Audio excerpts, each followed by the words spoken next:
I am so excited. I am beside myself. I cannot believe what I'm seeing. All right, I'll bite. Louis, what is it you're getting so excited about? I'm so fired up. Turns out Louis Giglio is getting excited about a protein called laminin, which binds other proteins together.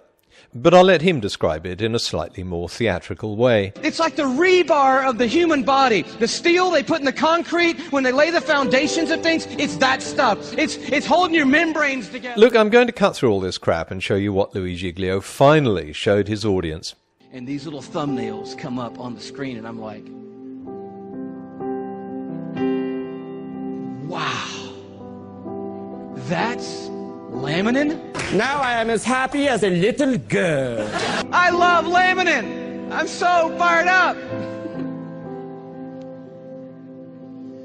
You should see laminin, I guess. That's the thing, right? Okay. Here is a scientific diagram of the laminin cell adhesion molecule that's holding your body together right now, okay? This is what I found right here. They don't seem all that fired up, Louis. No, come on, that's crazy. That's just crazy. Oh yeah, that's better. The reason the creationist crowd have to be told to get enthused is because, well, what the hell are we looking at? Okay, it looks like a cross, but this is... what was it? Scientific diagram. That's right, it's a scientific diagram. This isn't what laminin actually looks like, any more than the London subway system looks like this. It's just drawn this way to make it easier to visualize. The actual laminin molecule doesn't look anything like that, so surely Giglio won't dampen the enthusiasm even more by actually showing them one. Well, yes, he does. He sends me this image, an electron microscopic image of an actual laminin protein molecule. It looks just like this.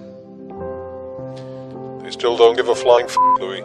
But I can't say I blame them. What the hell is this? Boy, how crazy is that?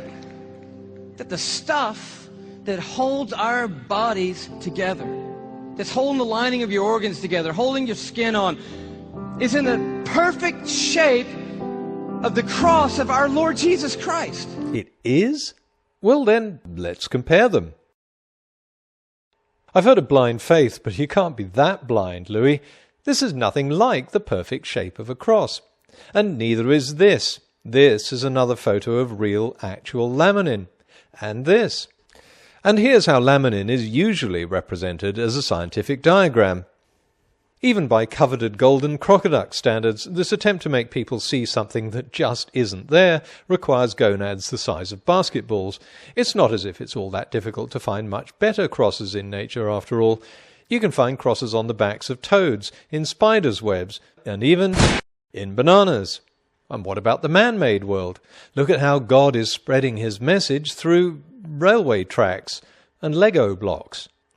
Or maybe none of these things have been put there by Jesus. We're predisposed to try and pick out shapes in things. Take a look at this and tell me what you see.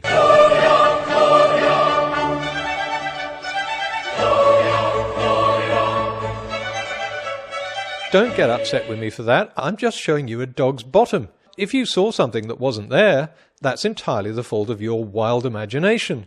And anyway, Louis, what's all this supposed to mean? Are you suggesting your God couldn't be bothered to eliminate genetic defects, but he thought it would be hugely fun to make billions of little proteins that sort of looked like misshapen crosses, and spiders' webs, and the insides of bananas? Has he really planted all these silly images, or are we just seeing things that aren't there?